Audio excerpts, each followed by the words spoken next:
You may recognize our next guest from her 20 years as the host of Inside Edition, but now Debra Norville is taking viewers inside the twists and turns of some of Hollywood's biggest headlines. She joins us this morning with a preview of her new series, Exposed with Debra Norville. Thanks so much for chatting with us.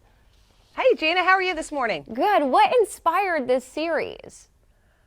Well, you know, you and I talk often when I'm promoting stories on Inside Edition, and one of the things that's always been kind of frustrating is we have so little time on a 30-minute show where we cover so many stories to really get into deep detail. And so I always had this idea, I'd love to get back into long-form reporting.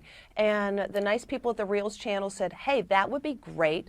So we've come up with this show, we call it Exposed, and what we're doing is a deep dive into Hollywood-connected stories that you really didn't get a chance to hear the full detail. And first up is one of the biggest scandals to hit the entertainment business, and that's the Bill Cosby sex abuse scandal. That's what we'll be featuring tomorrow night. So interesting. What makes this show different from others that are on air currently? I think what makes this show different is the depth and the level of detail. So we all know the allegations against Bill Cosby. These allegations, it turns out, extend through the entirety of his entertainment career. I spoke with a woman who says in 1967, Bill Cosby tried to assault her. I spoke with another woman who says in 1969, Bill Cosby, she claims, raped her after drugging her. These allegations go way back, and when you hear what these women have to say, it's one thing to see them sitting next to their lawyer reading the prepared statement. You'll hear from a woman who later had to go and act on the Cosby Show. She says she was being groomed for her role and being advised in her career by Bill Cosby. But in the midst of that, she says he drugged her, he raped her, and when I asked her what happened, she literally went into like PTSD. She starts holding her temples.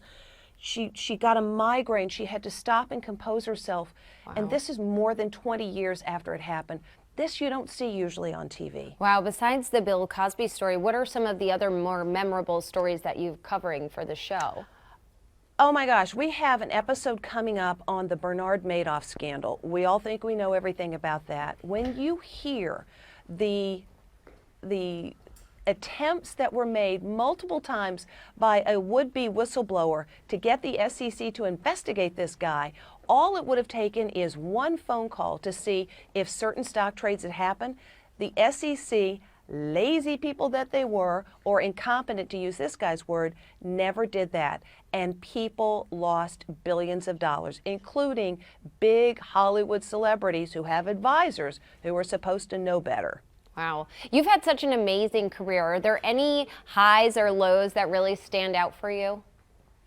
Oh my gosh. The fact that I get to come to work every day is a real high. When I aspired to be in television, I thought, man, if I'm lucky enough, I'll start in East Nowhere and I'll work my way up to Atlanta. I got to start in Atlanta. So for me, every day has been just a gift. Obviously, the low point would be when things blew up on me on the Today Show. That was really painful. I didn't think I would ever be back in the business. So the fact that I'm here on the #1 syndicated news magazine, which airs on your channel, with a new show on this great cable channel called Reels. And the fact that you want to talk to me, I pinch myself and I live every day in gratitude. Well, we love watching you. You know what? It's a great way to live. Thank you. Debra, thanks so much for chatting with us today. And Exposed with Debra Norville premieres tomorrow night on that Reels channel that she was talking about.